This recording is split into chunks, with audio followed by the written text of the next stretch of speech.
So let me bring in now the senator from the great state of Delaware, Chris Coons. Senator Coons, I guess first question here is, now what?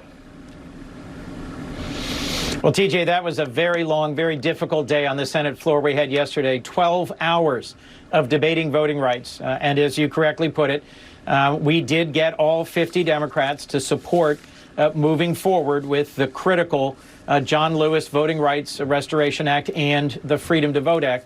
But we did not get all 50 Democrats to support a narrow one-time change to the rules that would have allowed us to pass those two bills with 51 votes. Vice President Harris being in the seat to provide the 51st vote if we had gotten there. A bipartisan group of senators will meet tomorrow to talk about a narrower, smaller series of changes we could make to the Electoral Count Act and to try and provide greater security to election officials and try and push back on some of the election subversion bills that are being taken up by states around the country. And those of us dedicated to making this change to get voting rights moving forward will keep at it. But it was a difficult day yesterday, and I hope that folks who were paying attention and are concerned about the path forward will be engaged at the local level, will be engaged nationally. We have elections coming up in November, and it's more important than ever that we hear the voices of all Americans and that we fight to make sure that our voting process is safe, is open, is free, is fair, and as many Americans as possible have the right to vote and the opportunity to exercise that right. And Senator, you said that you're looking for another path forward. But whatever new effort comes, do you have some confidence that this new effort, said you all are going to be getting together and meeting and looking for another workaround, but what hopes do you have that that's going to work better than these last tries? TJ, to be clear, this is a narrower conversation about fixing an antiquated law that created some of the opening for the January 6th riot for the former president's lie that there was some chance for the vice president to overturn the results of the 2020 election. That's the narrower effort that there are Republicans willing to work with us on. But as you correctly reported, we had not one Republican vote yesterday for moving forward with these bills. I think we need to continue to be engaged on this issue, but I don't see an easier path forward on advancing the Voting Rights Restoration Act at this point. Part of this, we had the House Minority Whip, Representative Scalise, on a couple of days ago here. And I tried and I asked round and round, and just to give me one thing he agreed with in either one of those voting rights bills, just one.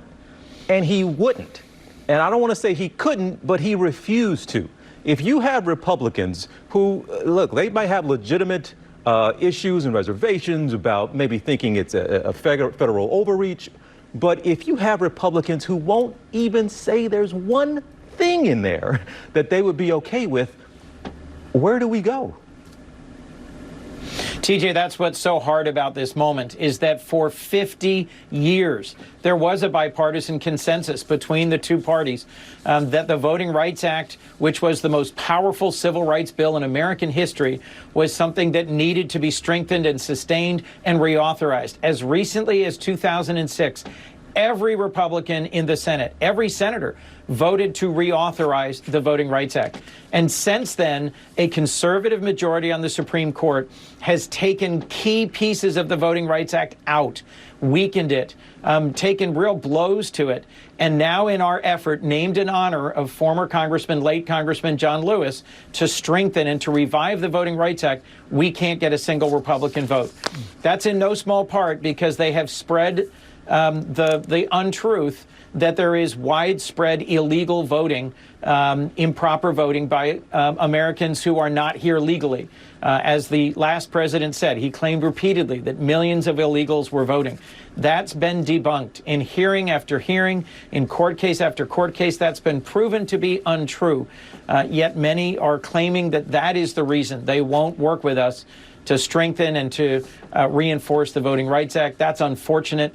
And that breakdown in what was a long bipartisan commitment to strengthen access to the ballot box has been one more casualty of the last president and the last election. And Senator, last thing here, you talk about Republicans and trying to get their support, but the fact remains that two Democratic senators, Manchin and Sinema, they could change this right now. They're the ones who do not agree with changing the filibuster rule.